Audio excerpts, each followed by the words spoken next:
everybody, it's Emily at Arc Schooling, and today I'm going to be doing my December book haul.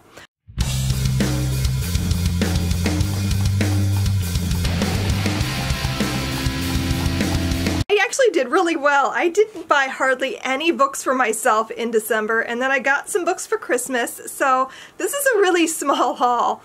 Way smaller than my usual hauls. So I'm going to start with the books that I purchased for myself, which is only 3 books. I only purchased 3 books in the month of December. Is that not shocking? So the first book is not a surprise by any means, and it's a Neal Shusterman. I bought Bruiser, and I sort of discovered this one on accident because I thought I wasn't going to buy any more Neal Shusterman books for a while. And then this popped up somewhere. I don't remember where I saw it now. And I was like, hey, I need it. So I bought it. I don't know that much about it. It's a standalone, which is why I got excited. Because I love a good standalone book. Because it's so rare to find like a fantasy, sci-fi-ish story told in a standalone. So I'm pretty psyched that that is what this is. And all I know is that it's to do with this guy who can heal people, I think. But he gets hurt in the process of the healing, I think, is what I'm gathering from the synopsis. So it sounds really interesting. I'm excited to pick this up. The next book I bought is Hurricane Child by Karen Collender, and I bought this because it fits one of the challenges for the Build Your Library Reading Challenge, in that it's an own voices from Central America, and it also fits the challenge to read a book with a LGBTQIA+ protagonist. So I was excited for this, and when I mentioned it, my daughter was like, I wanted to read that too. So I bought it. I don't actually know a ton. My daughter's already read it. She read it yesterday, I think, and was telling me how good it was. So I don't actually know a lot about it. Sarah, can you give me a brief synopsis? It's Sarah! Sarah, please tell us what this book is about. It's about a girl whose mother leaves one day and she doesn't know why. And for a little while her mother leaves postcards for her about all the places she travels to, but then one day the postcards stop coming and she has to go and find her mother.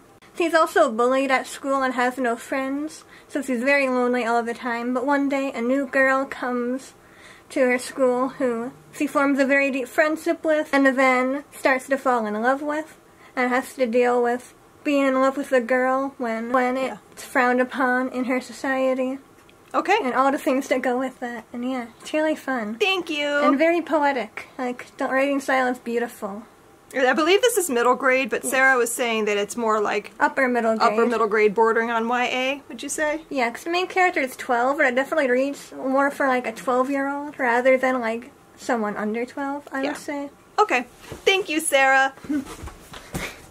And that was my daughter, Sarah, with her synopsis. So, yeah. I actually, when I first bought this, I was buying it with the thought that I would read it with my 9-year-old, but after Sarah read it and explained it to me, we decided it's probably better for her to wait until she's older to read it, because it sounds very lyrical and a little bit slower, and I just don't know if it would appeal to her at this point in time. Oh, I forgot to say, it's magical realism. And Sarah has also just shouted to me across the room that it's also magical realism, which again I think is something that my 9-year-old isn't quite ready for.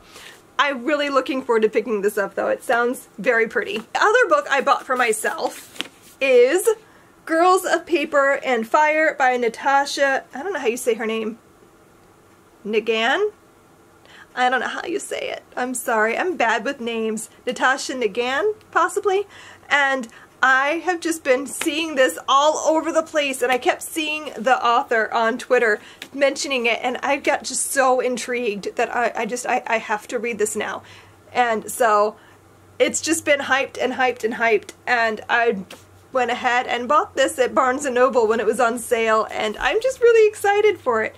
It's a fantasy about these girls that are chosen to serve the king, and all I know is 2 of them fall in love with each other, and I don't know, I want to read this. It sounds so intriguing. I know there's even trigger warnings at the very beginning of the book, which surprised me because I wasn't expecting to spot that. It just says at the very beginning, please be aware that this book contains scenes of violence and sexual assault.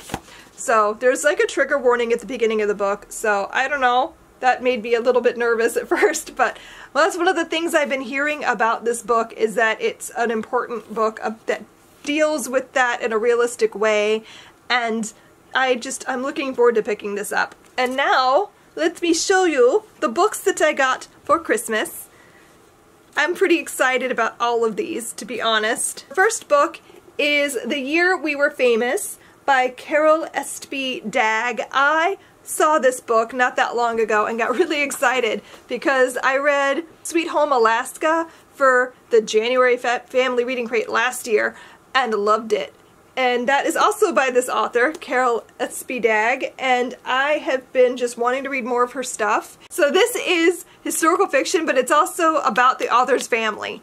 And basically it's based on the story of how her relatives did this walk across America because their home was going to be foreclosed on, I believe, and they needed to raise the money. So in order to raise the money, they walked across the country. And people sponsored them, and they were written about in newspapers and stuff. Also, I got this cute bookmark. If I can get this to focus. Isn't that cute? So I got this cute bookmark too. This one is from my youngest. She bought me a book for Christmas because she knows how much I love them, and she picked this one out for me. J.K. Rowling's Fantastic Beasts: The Crimes of Grindelwald. I'm actually really happy to get this because I've been nervous about the movie, and now I can just read the screenplay and I don't have to spend the money to go see the movie that I don't know if I'll like. So I also am like in love with the covers of these books. They are so pretty. They're just so pretty. Then my husband got me, let's see, the hardcover of My Best Friend's Exorcism by Grady Hendrix. I've already read the book. I have the paperback, which I bought because I loved the cover. But after I read it, I found out that the hardcover edition is styled like a yearbook, and it has like extra stuff in it like a yearbook does. And I just got so excited. It has all this extra stuff in the back, just like a yearbook from high school back then, and just, I don't know. I thought that was cool. So anyway, I wanted to have both editions, and now I do.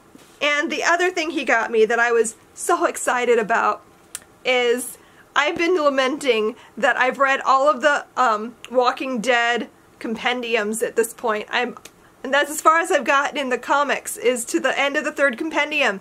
And I keep saying, when is the 4th compendium going to come out? But at this point, it doesn't look like it's going to be out until like sometime late next year, maybe. And I've just been sad that I was left on a humongous cliffhanger and I needed to know what happens. So he bought me all of the current volumes that are out. So I have volume 25, No Turning Back, which I've already read and it was excellent. Volume 26, Call to Arms. Volume 27, The Whisper War. Volume 28, A Certain Doom. Volume 29, Lines We Cross. And Volume 30, New World Order. So this is all of the volumes that are currently out. I can finally catch up. I'm so happy. I'm so excited. I started these during Christmas break and I only got the first one read, and then I just didn't have time anymore. So I'm really hoping to pick these up soon because I am just dying to know what happens. Those are the books that I've acquired in the month of December. My goal in January is to actually have another very small book haul. I do have to buy a few things for level 12 soon, so I will be making some purchases, but my goal is to not get crazy and carried away and buy a bunch of stuff I'm not gonna have time to read. So did you get any great books during December? Did you get anything for Christmas that's book related? I'd love to hear about it. And you can share it down below in the comments and we can chat. Thanks so much for watching, and I'll see you guys next time. Happy reading. Bye!